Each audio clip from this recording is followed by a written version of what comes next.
भाई आज एग्जामिनर का एक और फेवरेट सवाल करेंगे, वो है सिंपल पेंडुलम। पेपर में बहुत ज़्यादा आने वाला सवाल और बहुत आसान सवाल आज करेंगे, ठीक है। अच्छा, इसका जो है हमने डेरिवेशन भी करनी है, ये फार्मूला ड्राइव करना है और टाइम पीरियड का फार्मूला ड्राइव करना है। याद रखना, टाइम पीरियड का फार्मूला प्रोजेक्शन वाले में अलग है, जो पार्टिकल की प्रोजेक्शन सिंपल हार्मोनिक मोशन करेगी उसमें अलग है, और पेंडुलम में टाइम पीरियड का फार्मूला अलग है, क्योंकि पेंडुलम का कॉन्सेप्ट थोड़ा सा फ़र्क है। याद रख लो सिंपल कि पेंडुलम सिंपल हार्मोनिक मोशन करता है, इसको यहाँ पर लिख लो, ठीक है। पेंडुलम परफॉर्म क्या परफॉर्म्स करता है? SHM, और इसकी कंडीशन क्या है कि A डायरेक्टली प्रोपोर्शनल होगा X के। अभी ये चीज़ मैं आपको प्रूफ करके दिखाऊंगा। आप लोग पढ़ चुके हो, अगर कोई चीज़ सिंपल हार्मोनिक मोशन कर रही है तो उसका मतलब क्या है? एक्सेलरेशन डायरेक्टली प्रोपोर्शनल होगी नेगेटिव ऑफ डिस्प्लेसमेंट के। अब पेंडुलम होता कैसा है, और आप घर पे चाहो बनाना तो भी बना सकते हो। चलो और इसको देखते हैं। भाई सबसे पहले तो आपको चाहिए होगी एक स्ट्रिंग।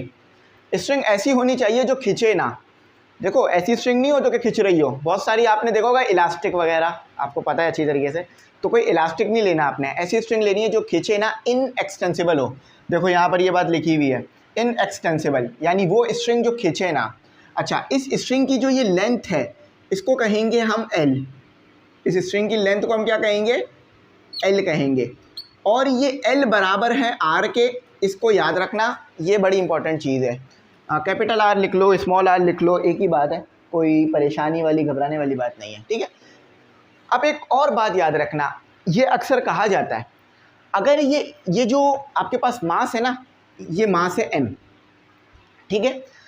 ये O जो है ना, ये इक्विलिब्रियम पोजीशन है, इक्विलिब्रियम पोजीशन। और आप स्टूडेंट अच्छी तरीके से ये भी जानते हैं यही मीन पोजीशन भी होगी। जब इक्विलिब्रियम पोजीशन ये है तो मीन पोजीशन भी यही होगी, मीन पोजीशन, ठीक है। ये मीन पोजीशन हो गई। ये ए पॉइंट जो है वो आपके पास क्या है? Extreme position. अच्छा, थोड़ा सा मुझे इसे मिटाना होगा, उसकी वजह यह है कि यहाँ पर एक छोटी सी डायग्राम आएगी, तो जब आएगी तो मिटा दूंगा। अच्छा, ए पॉइंट क्या है? एक्सट्रीम पोजीशन, एक्सट्रीम पोजीशन, ठीक है। और बी पॉइंट क्या है? Second extreme position. आपको पता है जब भी आपके पास सिंपल हार्मोनिक मोशन होता है तो उसमें दो एक्सट्रीम पोजीशन आ रही होती है, ठीक है। और ओ मैंने यहाँ पर लिख दिया, ओ आपके पास है इक्विलिब्रियम पोजीशन। इसको अपने पास लिख के रखो ताकि हमेशा आप ये बात याद रखो, ठीक है। चलो ये लो। अच्छा, अब देखो, इसको यहाँ से मिटा देते हैं। अब देखो होता क्या है, वेट किस तरफ लगता है? जब भी कोई स्ट्रिंग होगी ना आपके पास, उस स्ट्रिंग पे अगर आप कोई मास लटकाओगे तो आप देखोगे वो स्ट्रिंग खिंच जाएगी। मतलब उसको अगर उंगली लगा के चेक करोगे ना, यूं यूं करके, तो आपको नज़र आएगा कि कोई फोर्स उसके ऊपर लग रही है। वो फोर्स होती है टेंशन। स्ट्रिंग पे क्या लग रही होगी? स्ट्रिंग पे लग रही होगी टेंशन। ये वो वाली टेंशन नहीं है, ये वाली टेंशन है। हाँ, वो भी टेंशन ही होता है, खिंचाव, एक सर दब रहा होता है, फट रहा होता है, तो यहाँ पर टेंशन लग रही होगी, ठीक है। चलो, अच्छा, अब यहाँ पर एक एंगल बन रहा होगा जिसे हम थीटा कहेंगे। अब ये एंगल कितना होगा? ये एंगल उतना होगा जितना आपने इसको ओ पॉइंट से ए पर लेकर आए हो। जब भी पेंडुलम को स्टार्ट करना है, पेंडुलम के मोशन को, तो आप क्या करते हो? उसको पकड़ते हो। समझ लो ये दो चीज़ें नहीं है, ए और बी नहीं है। ओ पॉइंट पर, इक्विलिब्रियम पॉइंट पर आपका मास रखा हुआ है, ठीक है। ये मास है आपका, ये मास है, ये मास है। आपने क्या किया? इसको यहाँ से उठाया, यहाँ पे ले आए। अब देखो ये सिंपल हार्मोनिक मोशन कैसे करेगा। जैसे ही इसको यहाँ से छोड़ोगे, ये यहाँ पर जाएगा, ठीक है, ये यहाँ पर आएगा, ऊपर बना देता हूँ, ये यहाँ पर आएगा, फिर यहाँ से यहाँ जाएगा। अब रुकेगा नहीं, इधर आएगा और इधर जाएगा। तो यहाँ पर जब वो आएगा, अगर यहाँ से चेक कर रहे हो, इनिशियल पॉइंट ये है, तो ये एक वाइब्रेशन कंप्लीट करेगा। लेकिन अगर इनिशियल पॉइंट ये है तो क्या होगा? पहले ये इधर जाएगा, फिर यहाँ आएगा, फिर ये इधर जाएगा, और फिर यहाँ पर आके रुकेगा, तो आपकी एक वाइब्रेशन कंप्लीट करेगा। एक और चीज़ इंपॉर्टेंट जो कि अभी आपको मैं बता देता हूँ ताकि आगे दिमाग में रहे ये बात। ये जो आर्क लेंथ है ना, ये x है। ये आर्क लेंथ जो है ये हमारे पास x है, ठीक है। अब देखो, अगर ये O पॉइंट, इसको मैं यूँ पूरा घुमा दूंगा ना, फॉर एग्जाम्पल ये आपके पास एक पेंडुलम है, आपको पता है वो यहाँ पर आएगा और फिर यहाँ पर आएगा, लेकिन अगर मैं इसे पूरा घुमा दूँ, आपको पता है कुछ बच्चे इस तरह करते हैं, झूले में बैठ के बहुत तेज़ी से झूलते हैं तो वो घूम जाता है, तो ये आप देखोगे एक सर्कल बन रहा होगा। तो इसको दिमाग में रखना कि ये एक सर्कल बनेगा आगे। इससे मैं अभी एक चीज़ बताऊंगा आपको, ठीक है। अक्सर ये बच्चे मुझसे सवाल करते हैं, इसलिए मैंने पहले ही बता दिया। अच्छा, अब आपकी डेरिवेशन तो शुरू हो चुकी है, डेरिवेशन यहाँ से हमारी चल रही है, ठीक है। डेरिवेशन में आप क्या करोगे, यहाँ से काम शुरू करोगे। फिगर भी दे देना, छोटा सा फिगर है, जल्दी आ जाएगा, बहुत अट्रैक्टिव लगता है अगर इस तरह बच्चा पेपर लिखता है। यहाँ पे लिख लो, ये चीज़ लिखना सिंपल, पेंडुलम, यहाँ सिंपल का वर्ड भी लिखो। अच्छा, सिंपल क्यों बोलना है?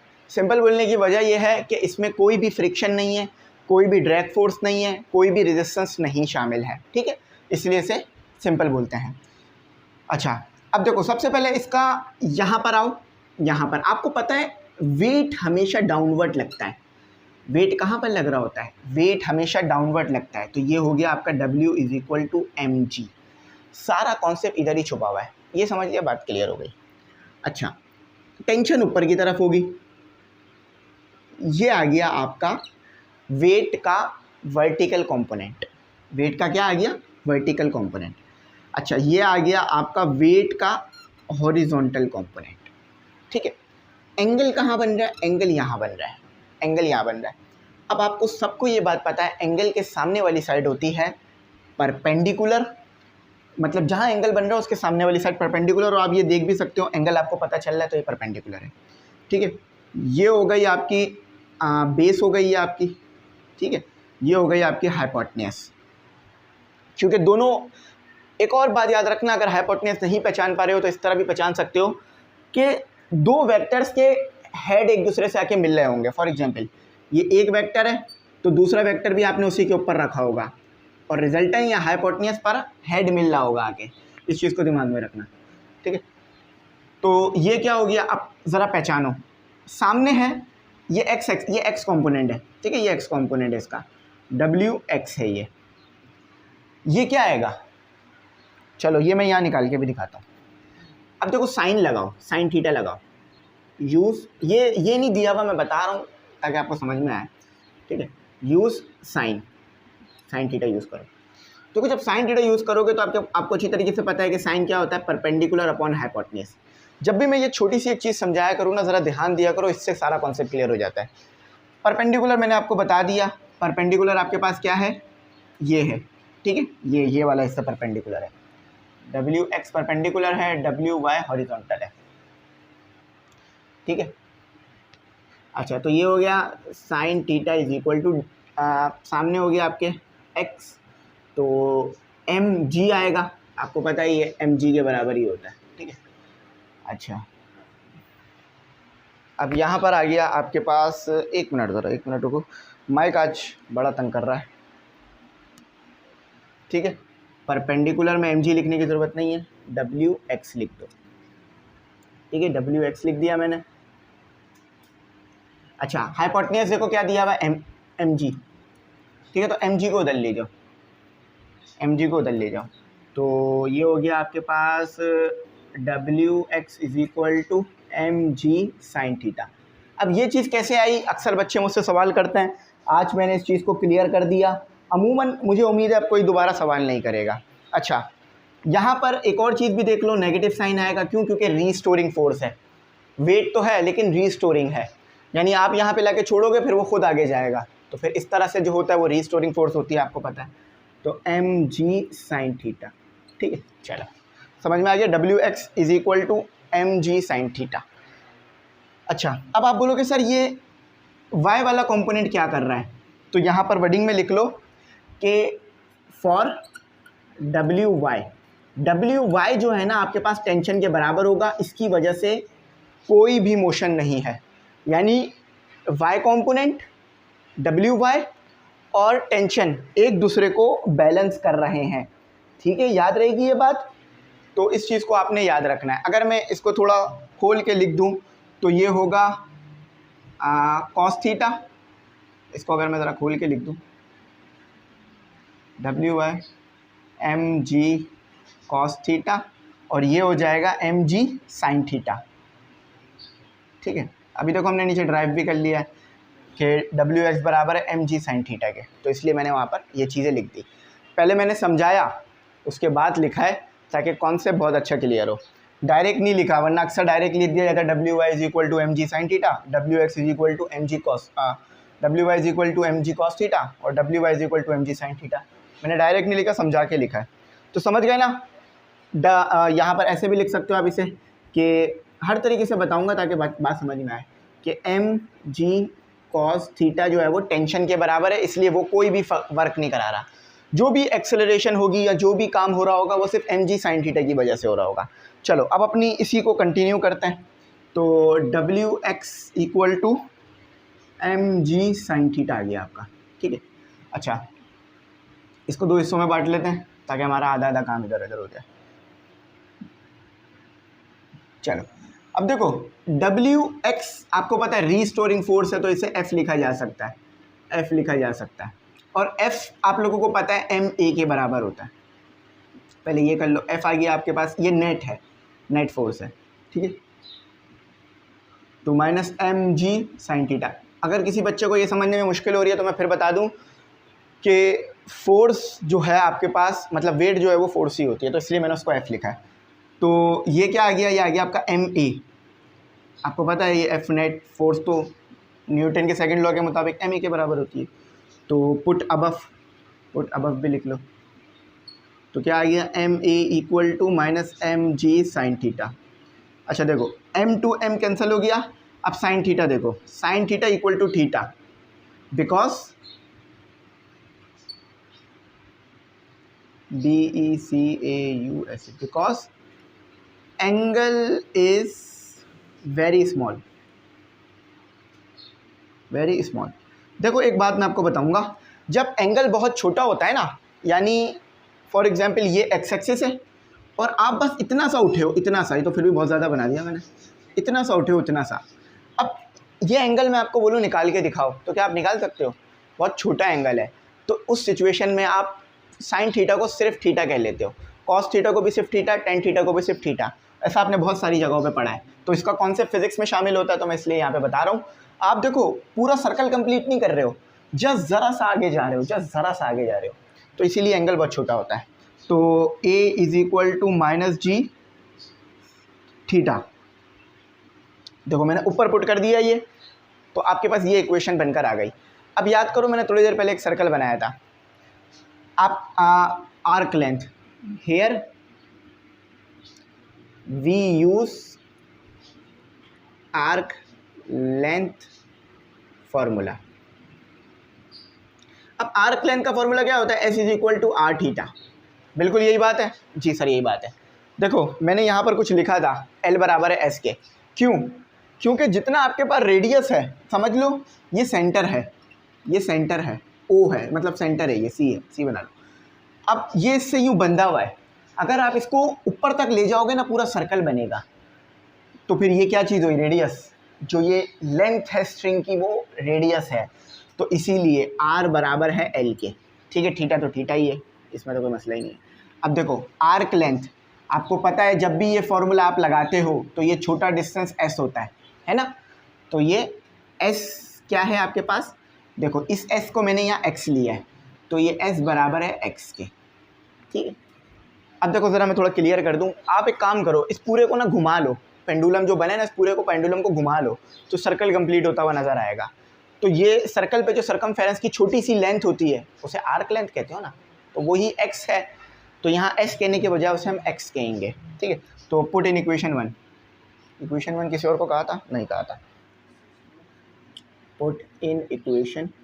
जब भी मैं कहता हूँ पेपर बुक वाली डेरिवेशन नहीं लिखा करें ताकि आपको बात समझ में नहीं आती है। पुट इन इक्वेशन वन, क्योंकि इसमें बहुत शॉर्ट कर दिया जाता है, और सही है वो शॉर्ट करके भी देंगे, क्योंकि उन्हें पूरी बात तो टीचर ने बतानी है ना आपको। तो क्या आ गया, अच्छा थीटा के लिए हमने सेट नहीं कराया इस इक्वेशन को, तो ये हो गया आपके पास, बल्कि थोड़ा सा रुको, इसको यहाँ से रिमूव करो, पहले हम पुट तो कर दें, हमने पुट नहीं किया। s बराबर है x के और r बराबर है l के, और थीटा, तो थीटा किसके बराबर आ रहा है, x अपॉन l। तो put theta in equation one. देखो मैं खुद भी रट के नहीं आता, कॉन्सेप्ट क्लियर करें मैं तो वही आपको समझाता हूँ, तो आप लोग भी कोशिश किया करो कॉन्सेप्ट क्लियर कर कराओ। x/L, क्या यही फॉर्मूला ड्राइव करना था? देखो ये रहा। अब थोड़ा सा फ़र्क है, अब वो तो फ़र्क आप खुद भी समझ रहे हो ना अच्छी तरीके से। अब देखो एक चीज़ कांस्टेंट रहेगी, g/L ये कांस्टेंट है, x। अब सही है, g/L क्यों कांस्टेंट है? देखो ग्रेविटी तो चेंज नहीं हो रही क्योंकि आप अपना पेंडुलम ज़मीन पे ही यूज़ करोगे, है ना। इसी तरह से जो ये लेंथ है ये भी नहीं बदल रही, ये भी फिक्स रखी जाएगी। जो बदलेगा सिर्फ वो ये x बदल रहा होगा। अब आपको ये चीज़ पता चल गई है कि ये आपके पास सिंपल हार्मोनिक मोशन कर रहा है। कांस्टेंट हटा दो, कांस्टेंट जब हटाओगे, कांस्टेंट क्या है? g/L माइनस में, तो ये क्या बन गया? कांस्टेंट हटाओगे तो डायरेक्टली प्रोपोर्शनल आ जाएगा। देखो आ गई SHM की कंडीशन, यही तो है SHM की कंडीशन। ठीक है सर, समझ गए। अच्छा, जब ये SHM है तो SHM के लिए आपने एक फार्मूला पढ़ा था, SHM acceleration formula. SHM acceleration formula क्या पढ़ा था? SHM का एक्सेलरेशन फार्मूला A = -ω²x। ये मैं इसलिए कर रहा हूँ ताकि आप टाइम पीरियड के लिए निकाल सकूँ। अच्छा, अब देखो यहाँ से हम टाइम पीरियड निकालने जा रहे हैं, टाइम पीरियड। ठीक है, यहाँ से हम टाइम पीरियड निकालेंगे। अच्छा देखो बच्चों, मैं बाकी काम यहाँ कर लूँगा, इसको ज़रा देख लेना, ठीक है। चलो, टाइम पीरियड के लिए काम कर रहे हैं।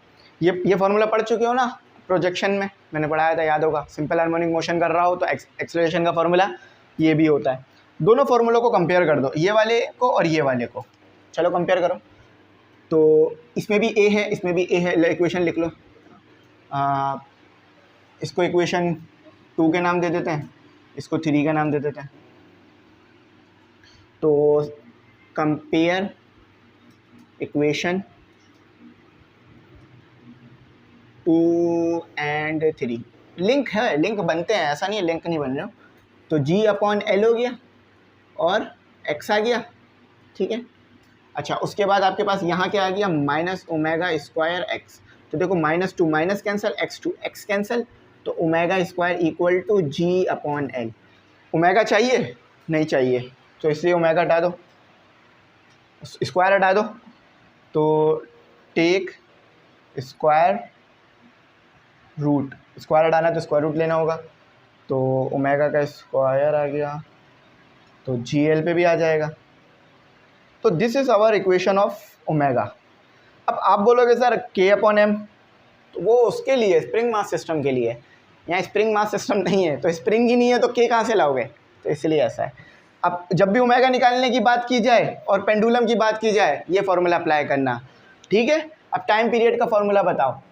T = ओमेगा का फार्मूला याद है? ओमेगा = θ/T, यही है। अच्छा, टाइम पीरियड कब होगा? जब एक रेवोल्यूशन कंप्लीट हो। एक रेवोल्यूशन कंप्लीट कब होती है? जब थीटा आपका 2π बनता है, यानी एक पूरा सर्कल घूमते हो और टाइम T से बड़ा T हो जाता है, ठीक है, यही करते हो ना। अच्छा, ओमेगा तो पता है, ओमेगा क्या लाए हो? ओमेगा पुट करो, तो ये वर्डिंग लिखो, put omega in equation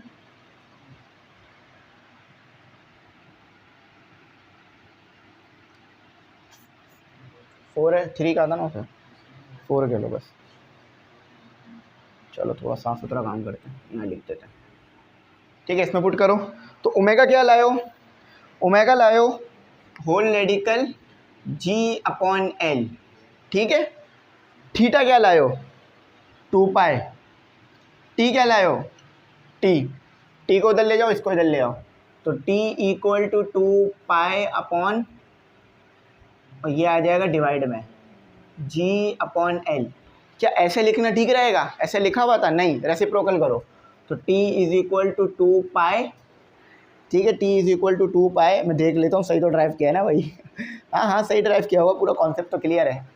reciprocal करोगे तो L ऊपर आ जाएगा और G नीचे चला जाएगा। ये लो, ये टाइम पीरियड का फार्मूला आ गया, बिल्कुल सही है, 2π होल रेडिकल L/G। देखो पेंडुलम की एक्सेलरेशन निकालनी है, ये फार्मूला यूज़ करोगे। पेंडुलम की एंगुलर वेलोसिटी निकालनी है, ये फार्मूला यूज़ करोगे, यानी उसने किस रेट से इस डिस्टेंस को कवर किया या इसको कवर किया। अच्छा, उसके बाद टाइम पीरियड निकालना है, ये रखोगे। एल मिलेगा, सिर्फ एक वैल्यू आपको मिलेगी एल की, लेंथ की वैल्यू, और वो लेंथ होगी स्ट्रिंग की। बाकी सब कांस्टेंट है, 2 भी कांस्टेंट, पाई भी कांस्टेंट, जी भी कांस्टेंट। तो मैं उम्मीद करता हूँ भूलोगे नहीं इस चीज़ को। देखो मैंने पूरा करा दिया है। आई होप मेरी बात अच्छी समझ में आई होगी। अब अगर कुछ ना आया हो तो पूछना ज़रूर बताऊँगा। डेरिवेशन पूरी सामने है, ऐसे ही बोर्ड में लिखोगे पूरे नंबर लोगे। Thanks for watching. अल्लाह हाफिज़। अपनी कीमती दुआओं में ज़रूर याद